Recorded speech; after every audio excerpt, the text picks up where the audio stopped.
जय श्री कृष्ण, जय गुरु। गीताधाम Gurukul online education में आपका स्वागत है। आज हम क्लास 11 केमिस्ट्री के चैप्टर नंबर 2 के परमाणु संरचना एटॉमिक स्ट्रक्चर में एक 2-3 छोटे-छोटे टॉपिक के ऊपर चर्चा करेंगे, जो हमारे परमाणु संरचना के टॉपिक के महत्वपूर्ण टॉपिक होते हैं। जिसमें पहला रहता है समस्थानिक, दूसरा समभारिक और तीसरा जो है वो है आइसोटोप, जिसको कहते हैं सम न्यूट्रॉन। जब हम इस टॉपिक को पढ़ते हैं तो साथ ही हमारे माइंड में आता है कि ये चीजें हमें देखने को, तत्वों के अंदर समानताएं देखने को मिलती हैं। एक होता है समस्थानिक, एक हम पढ़ते हैं समभारिक, और तीसरा हम पढ़ते हैं सम न्यूट्रॉन। तीनों बेसिकली क्या है, उदाहरण के साथ हम इनको समझने का प्रयास करेंगे। समस्थानिक, एक ही तत्व के वे परमाणु जिनमें परमाणु क्रमांक या इलेक्ट्रॉन की संख्या या प्रोटॉन की संख्या तो समान हो, लेकिन उनकी द्रव्यमान संख्या जो है वो क्या हो, भिन्न भिन्न हो। देखो, अगर उनको परिभाषा लिखेंगे तो एक ही तत्व के वे परमाणु जिनके परमाणु क्रमांक तो समान, लेकिन द्रव्यमान संख्या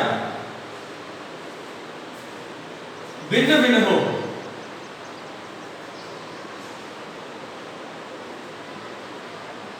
समस्थानिक कहलाते हैं। एक ही तत्व के वे परमाणु जिनके परमाणु क्रमांक या इलेक्ट्रॉन संख्या या प्रोटॉनों की संख्या वो तो क्या हो, समान हो, लेकिन उनके द्रव्यमान जो है वो क्या हो, भिन्न भिन्न हो। जिसको हम एक उदाहरण के साथ में समझ सकते हैं। उदाहरण के लिए हाइड्रोजन के समस्थानिक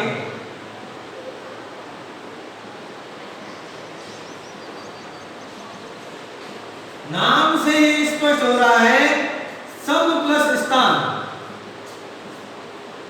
जो उनका स्थान है वो क्या रहे, समान रहे। हाइड्रोजन के समस्थानिक को अगर अपन देखें तो हाइड्रोजन के मुख्यतः 3 समस्थानिक हैं, और किसी भी परमाणु को, किसी भी तत्व को विन्यास दर्शाने के लिए हम इस रूप में लिख सकते हैं एक्स ए जेड, जहां ए जो है उसका परमाणु क्रमांक है और ए जेड जो है वो उसका परमाणु द्रव्यमान। यदि हम बात करें हाइड्रोजन के 3 समस्थानिक होते हैं, एक होता है 1h1, 1h2, 1h3। तो हमें पता चल रहा है कि जो हमारा ए है वो तीनों का क्या है, समान है, लेकिन जेड जो है वो तीनों का क्या हो रहा है, वेरी कर रहा है। इसका नाम होता है प्रोटियम।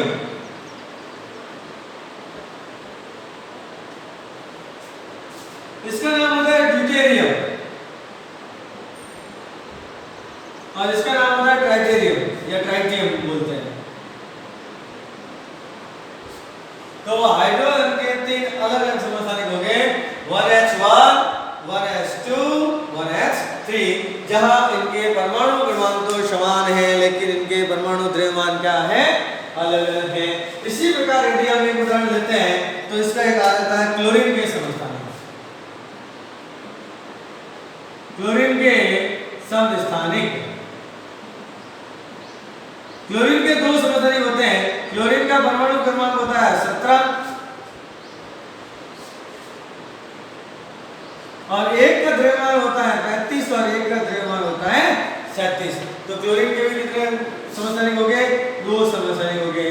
इसी प्रकार से ये समस्थानिक नाम की चीज जो है पढ़ते हैं या समझते हैं कि एक ही तत्व के वे परमाणु क्रमांक जिनके परमाणु क्रमांक तो समान, लेकिन द्रव्यमान संख्या जो है वो क्या है, भिन्न भिन्न हो गए, तो वो क्या कहलाते हैं, समस्थानिक कहलाते हैं।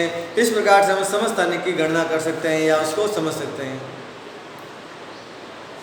अब उसी प्रकार हम कार्बन के बारे में पढ़ते हैं, तो कार्बन के भी मुख्य तो 3 समस्थानिक होते हैं, 6C12, 6C13, 6C14, लगभग 3 समस्थानिक के बारे में हम कार्बन में भी पढ़ते हैं। अगर कार्बन के समस्थानिक हम पढ़े कार्बन के बारे में, तो उसको होता है 6 कार्बन 12, 6 कार्बन 13, 6 कार्बन 14, जिसमें 12 और 14 कार्बन के मुख्य विख्यात समस्थानिक होते हैं जो प्रसिद्ध होते हैं। तो ये होती है समस्थानिक की बात। अब आगे हम पढ़ते हैं समभारिक। आगे हम जो गणना करते हैं वो हम गणना करते हैं समभारिक की। यदि हम समभारिक के बारे में पढ़ें तो क्या होगा, भिन्न भिन्न तत्वों के वे परमाणु जिनके परमाणु क्रमांक तो भिन्न भिन्न, लेकिन परमाणु द्रव्यमान जो है वो उनका क्या होता है, समान होता है। परमाणु क्रमांक तो भिन्न भिन्न, लेकिन परमाणु द्रव्यमान जो है वो क्या रहता है, उनका समान रहता है। देखिए इसको उदाहरण के साथ हम देखते हैं।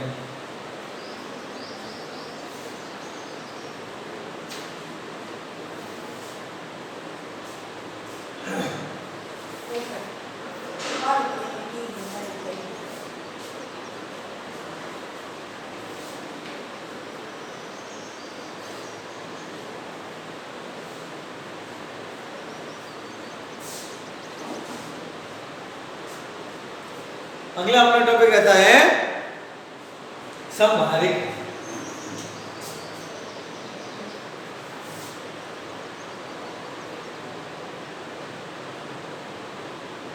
विभिन्न तत्वों के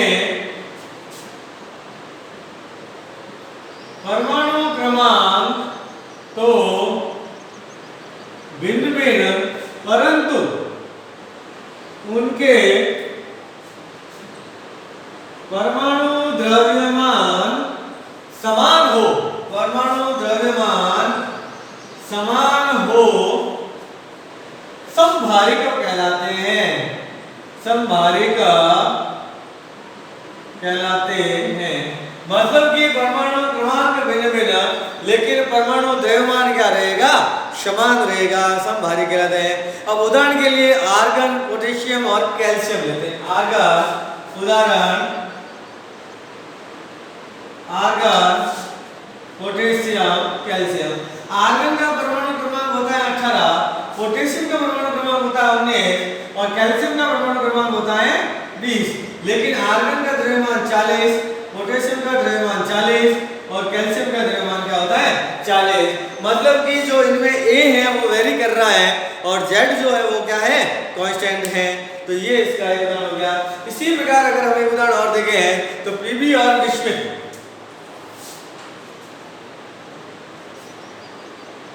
Pb और Bi, Pb और Bi में भी सेम है। इनके परमाणु द्रव्यमान अर्थात 210 210 समान होते हैं, लेकिन इनके परमाणु द्रव्यमान Pb जो 82 नंबर पे आता है और Bi 83, इसका भी परमाणु द्रव्यमान 210 होता है, इसका भी परमाणु द्रव्यमान क्या होता है 210 होता है। तो ये हमारे पास में एक प्रकार से समभारिक के उदाहरण हो जाते हैं, जिसमें से ये उदाहरण ज्यादातर समझ में आता है या पूछा जाता है। मतलब इनमें क्या है, x जो है A जो है A1 A2 A3 है, लेकिन Z ZS ZS ZS समान है। ये इसमें कंसेप्ट लागू होता है या हम समझने के दृष्टिकोण से लिख सकते हैं। तो ये हो गया इनके। और अगला जो आता है वो आता है सम न्यूट्रॉनिक, जिनमें न्यूट्रॉनों की संख्या तो समान, लेकिन परमाणु संख्या और परमाणु द्रव्यमान दोनों क्या होते हैं, भिन्न भिन्न होते हैं। न्यूट्रॉनों की संख्या समान, लेकिन परमाणु द्रव्यमान और परमाणु क्रमांक दोनों भिन्न भिन्न रहेंगे। वो क्या कहते हैं, सम न्यूट्रॉनिक कहलाते हैं। अब मैं इसको रफ कर रहा हूं यहां से। अब अपन पढ़ रहे हैं सम न्यूट्रॉनिक। सम न्यूट्रॉनिक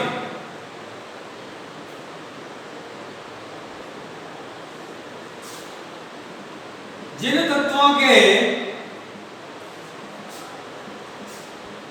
परमाणु क्रमांक तथा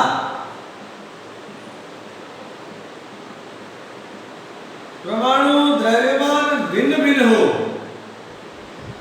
परंतु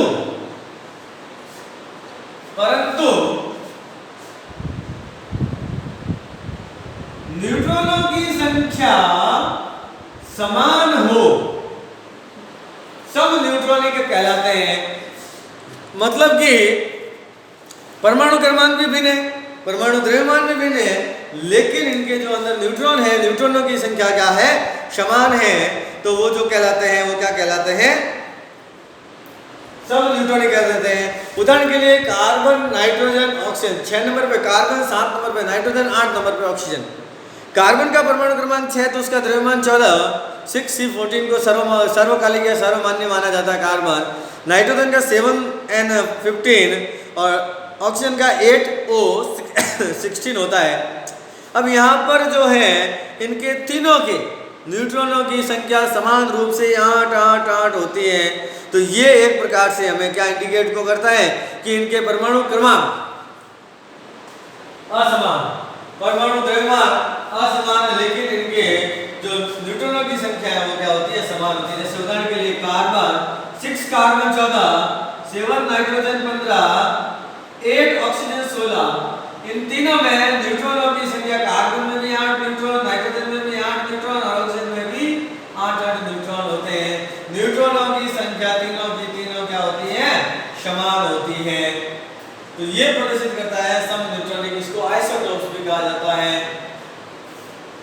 तो इस प्रकार से आज हमारा एक छोटा सा टॉपिक जो था समभारिक, सम न्यूट्रॉनिक और समस्थानिक, ये टॉपिक हमारा क्लियर हुआ। ये इंपॉर्टेंट होता है बेसिक थ्योरी को समझने के लिए, और जिसमें से भी समस्थानिक नाम का जो टॉपिक है वो हमें बहुत लंबे समय तक देखने को मिलता है। एक बार पुनः हम शॉर्टकट में देखें, तत्व या परमाणु जिनके परमाणु क्रमांक समान लेकिन परमाणु द्रव्यमान भिन्न भिन्न हो समस्थानिक कहलाते हैं, और जिनके परमाणु क्रमांक भिन्न भिन्न तथा परमाणु द्रव्यमान समान होते हैं वो समभारिक कहलाते हैं। तथा तत्वों का ऐसा समूह जिनके परमाणु क्रमांक भी अलग, परमाणु द्रव्यमान भी अलग, लेकिन न्यूट्रॉनों की संख्या क्या हो, समान हो, वो सम न्यूट्रॉनिक कहलाते हैं, या आइसोटोप्स में इनको कहा जाता है, आइसोटोन भी इनको कहा जाता है। इससे आगे की जो हम इनकी गणना है वो आगे की दौर हम पढ़ेंगे, और फिर अगर हम फर्दर में रदरफोर्ड के प्रयोग जो हैं या बोर के जो मॉडल है उसको हम इस क्लास में पढ़ने का प्रयास करेंगे। आज के लिए इतने, इन सबको एक अपने जो केमिस्ट्री की नोटबुक है उसके अंदर एक सीरियल में इन सबको क्या करें आप नोट्स के अंदर तैयार कर लें। जैसे